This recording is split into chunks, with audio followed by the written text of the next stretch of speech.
Hello there, folks. Hope you're all doing well. Just here on vacation with my family. We got a family gathering here in St. Simon's Island, Georgia. Just came in yesterday from Jacksonville, Florida. Flew in there and drove up about an hour, a little less, to St. Simon's Island. And this area is just beautiful. Just wanted to show you guys some of the palms here on the property.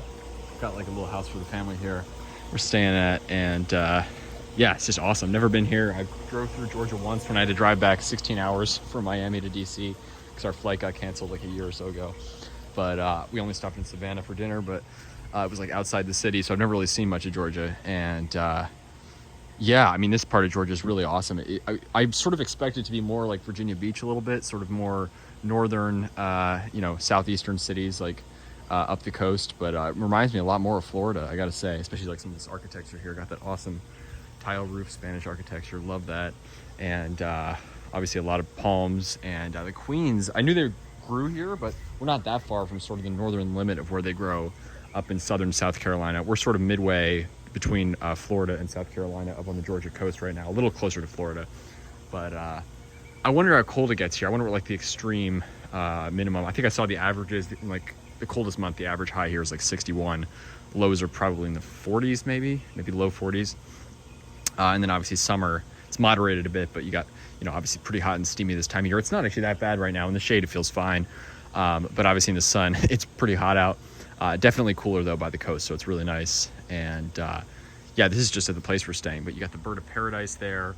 Agave, this one's like sort of in a pot, but the pot is like breaking and it's sort of slowly growing into the ground. Agave Americana there. It's like this philodendron or something here.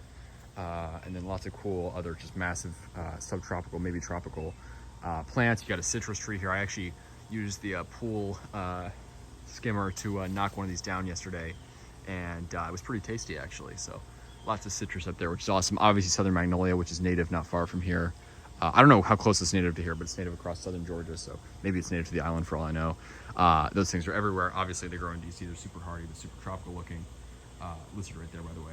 Those are everywhere too. I saw an anole, one of those bright green anoles, which is really cool.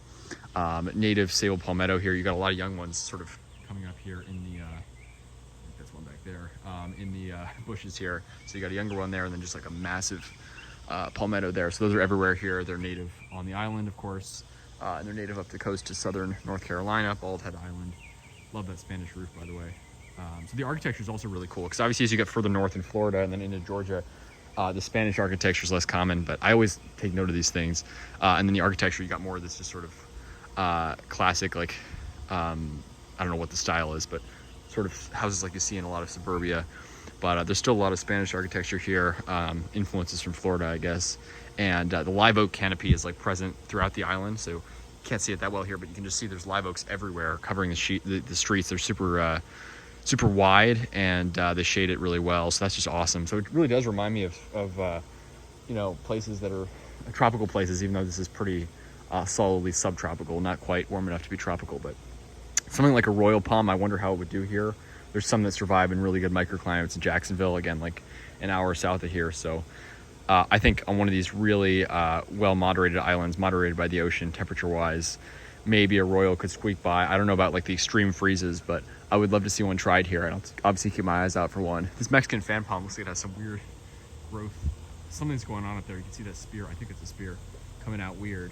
So the top of the crown kind of flat. But most of them look fantastic on the island here. Sometimes in Florida, the humidity sort of gets to them. The crowns are a little sparse, but most of them here look like they do in California. They look really great. And I think palms like that, and then the Canary Island date palm, do much better up here. And some of the nicest ones on the East Coast are in Georgia, because they there's a little bit of a cool season, and I think the year-round just extreme heat and humidity that you have in Miami, which is not present here as much in the winter. It's a little cooler. That harms them a little. So in Miami sometimes they look a little weird. Here they look great.